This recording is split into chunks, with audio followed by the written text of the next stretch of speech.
মানিকগঞ্জ শিবালয় উপজেলা মহদেবপুর ইউনিয়ন সরকারি degree college মাঠ বারঙ্গাইলে ৯ আগস্ট শনিবার বিকেলে উদ্বোধন করা হয় বিএনপির প্রয়াত মহাসচিব ভাষা সৈনিক বারবার নির্বাচিত সাবেক সংসদ সদস্য ও সাবেক চিফ হুইপ বীর মুক্তিযোদ্ধা মরহুম খন্দকার দেলোয়ার হোসেন স্মৃতি ফুটবল টুর্নামেন্টে 2025। মহদেবপুর ইউনিয়ন বিএনপির সভাপতি খোরশেদ আলমের সভাপতিত্বে খেলায় প্রধান অতিথি হিসেবে উপস্থিত ছিলেন মানিকগঞ্জ জেলা বিএনপির আহ্বায়ক কমিটির সদস্য আতাউর রহমান আতা। খেলাটি উদ্বোধন করেন বিএনপির প্রয়াত মহাসচিব মরহুম খন্দকার দেলোয়ার হোসেনের জ্যেষ্ঠ পুত্র ও জেলা বিএনপির আহ্বায়ক কমিটির সদস্য ডক্টর খন্দকার আকবর হোসেন বাবলু।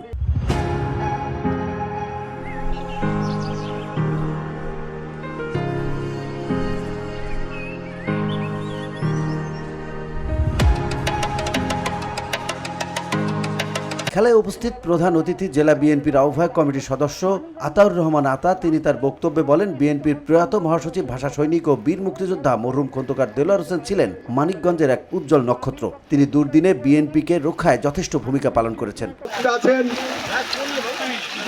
আজকে উদ্বোধক হিসেবে যিনি আছেন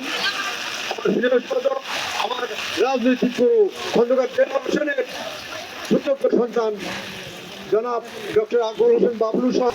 খন্দকার দেলোয়ার হোসেন স্মৃতি ফুটবল টুর্নামেন্ট, এটার অহংকার, আমাদের গর্ব।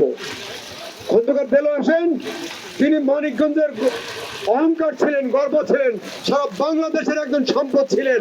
তিনি ভাষা সৈনিক ছিলেন, তিনি মুক্তিযুদ্ধের সংগঠক ছিলেন, তিনি বিএনপি তার দাবি, আমরা মানিকগঞ্জবাসী তার কাছে ঋণী। তিনি যেমন ছিলেন চৌকস রাজনীতিবিদ, তেমনি ছিলেন ভাষা সৈনিক, বীর মুক্তিযোদ্ধা ও বারবার নির্বাচিত সংসদ সদস্য।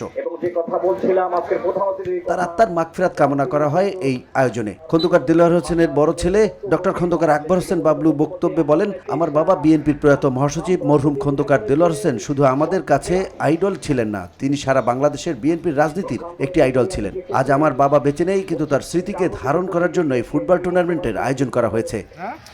তিনি একসময় জাতীয়তাবাদী দল বিএনপিকে রক্ষায় বুকের সাহস নিয়ে একাই মাঠে নেমেছিলেন, যা অতীতে বিএনপির রাজনীতির একটি দৃষ্টান্ত স্থাপন করে গেছেন। আমি আগামী জাতীয় সংসদ নির্বাচনে মানিকগঞ্জ 1 আসন, ঘিওর, দৌলতপুর ও শিবালয় থেকে ধানের শীষ প্রতীক মনোনয়ন প্রত্যাশী। আশা করছি আমি দল থেকে ধানের শীষ প্রতীক মনোনয়ন পাবো এবং আপনাদের বিপুল ভোট পেয়ে এমপি নির্বাচিত হব। VOD Bangla news desk. যার দায়িত্বে আছেন ক্লাবের সভাপতি নুরের আলম সিদ্দিক আলম, তিনি একসময় খেলছেন, আর এই সল হোসেন টিম ম্যানেজার হিসেবে দায়িত্ব